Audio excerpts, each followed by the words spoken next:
அன்பானவர்களே, இன்ப இயேசுவின் நாமத்தினாலே உங்களை வாழ்த்துகிறேன். வருடத்தின் கடைசி பகுதியிலே நாம் வந்துவிட்டோம். இந்நாட்களில் இதுவரைக்கும் கர்த்தர் நம்மை நடத்தின விதத்தை எண்ணி கர்த்தரை துதிக்க வேண்டிய, மகிமைப்படுத்த வேண்டிய, நன்றி செலுத்த வேண்டிய நேரம், காலம் இது. தாவீது அவர் சொல்லும்போது 2 சாமுவேல் 7வது அதிகாரம் 18வது வசனத்திலே, கர்த்தராகிய ஆண்டவரே, தேவரீர் என்னை இதுவரைக்கும் கொண்டு வந்ததற்கு, என்னை இதுவரைக்கும் நடத்தியதற்கு நான் எம்மாத்திரம், என் வீடும் எம்மாத்திரம் என்று சொல்லுகிறார். அவர் தான் கடந்து வந்த பாதையை திரும்பி பார்த்துவிட்டு அவர் சொல்லுகிற வார்த்தை இது. உள்ளம் நன்றியினாலே நிரம்பின நிலைமையில அவர் இந்த காரியத்தை அவர் சொல்லுகிறார். இதுவரைக்கும் என்னையும் என் குடும்பத்தையும் நீ நடத்தி வந்திருக்கிறீர். வருடத்தின் கடைசி பகுதியில நம்ம வந்திருக்கிறோம். இந்த வருடத்தின் கடைசி பகுதி என்று சொல்லும் போது 365 நாட்களில கிட்டத்தட்ட 360 நாட்கள் நாம் கடந்து வந்திருக்கிறோம். இன்றோடு கூட நடந்து வந்த பாதைகளை எல்லாம் பாருங்க. வருஷத்தின் ஆரம்பத்தில் நாம் திகைத்த சூழ்நிலைகள் உண்டு. இந்த 2023 என்ன ஆகுமோ, எப்படி நடக்குமோ, இந்தந்த பிரச்சனைகள் எல்லாம் எனக்கு முன்பாக இருக்கிறதே. இப்பொழுதுதான் 2022 இவைகளையெல்லாம் சந்தித்து வெளியில வந்திருக்கிறேன்.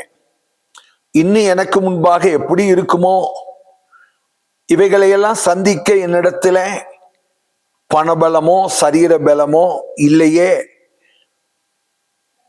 நாம் இப்படியெல்லாம் நினைத்து நாம் மிகுந்த கவலையோடு கூட, ஒரு கேள்வியோடு கூட நாம் இருந்திருக்கலாம். ஆனா 2023 கடைசி பகுதிக்கு வந்துட்டோம். எவைகளை நினைத்து நம்ம பயந்தோமோ அவைகளை எல்லாம் நம்ம கடந்து வெற்றிகரமாய் வர கர்த்தர் நமக்கு கிருபை தந்திருக்கிறார். தேவன் நம்மை நடத்தின அந்த பாதை எப்படிப்பட்டது என்று பார்ப்போமேயானால், எலியேசர் சொல்லுகிறார், என்னை நேர்வழியாய் நடத்திய தேவனுக்கு ஸ்தோத்திரம் என்று. ஆபிரகாம் ஒரு கடினமான வேலையை, தன்னுடைய 40 வயது நிரம்பிய தன் மகனாகிய ஈசாக்குக்கு பெண் பார்க்கும் வேலையை எலியேசரிடத்திலே கொடுக்கிறார். ரொம்ப கடினமான வேலை. அதன் நிபந்தனைகளோடு நாம் குடியிருக்கிற கானானியர்களுக்குள்ளே என் மகனுக்கு ஒரு பெண் கொள்ளக்கூடாது, என்னுடைய சொந்த தேசத்துக்கு போகணும், என்னுடைய சொந்த ஜனத்தினிடத்திலே போகணும்,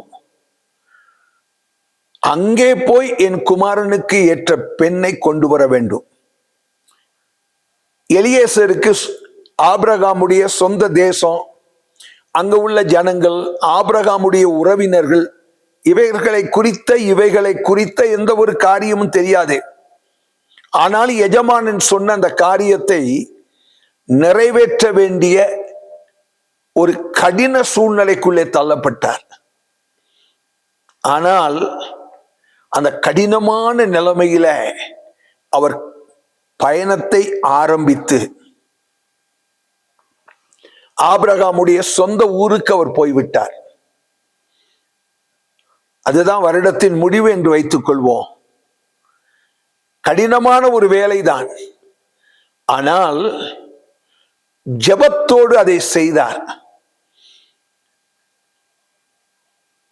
அந்த காரியத்தை கர்த்தர் வெற்றிகரமாய் முடிக்க செய்து, எந்த விதமான குறுக்கு பாதையிலையும் கடந்து போகாதபடிக்கு கர்த்தர் நேர்வழியாய் நடத்தினார் இல்லையா? எலியேசரை மாத்திரமா? நம்ம சின்ன சின்ன ஜபம்தான் பண்ணோம்.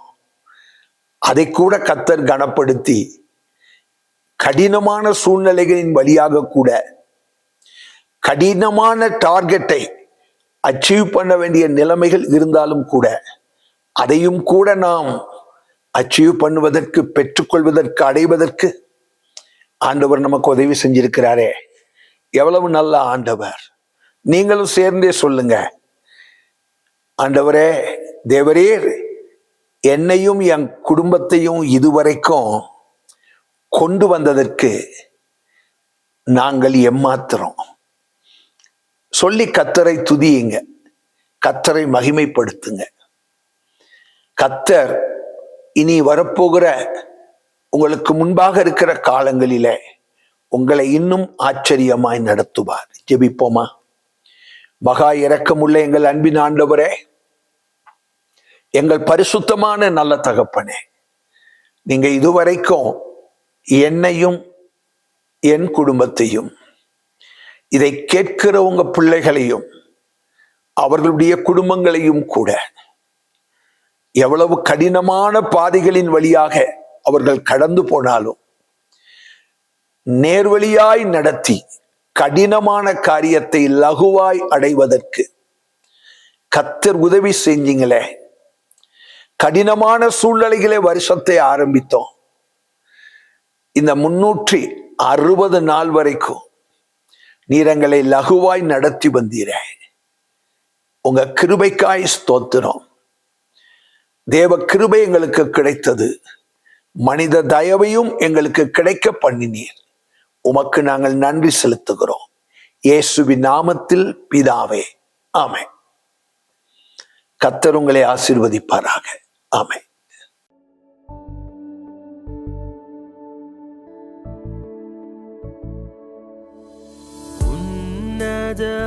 உன்னதமானவரே, என் உறைவிடம் நீர்தானே. உன்னதமானவரே, என் உறைவிடம் நீர்தானே. உயர்த்துகிறேன், வாழ்த்துகிறேன், வணங்குகிறேன், உம்மை போற்றுகிறேன். உயர்த்துகிறேன், வாழ்த்துகிறேன், வணங்குகிறேன்,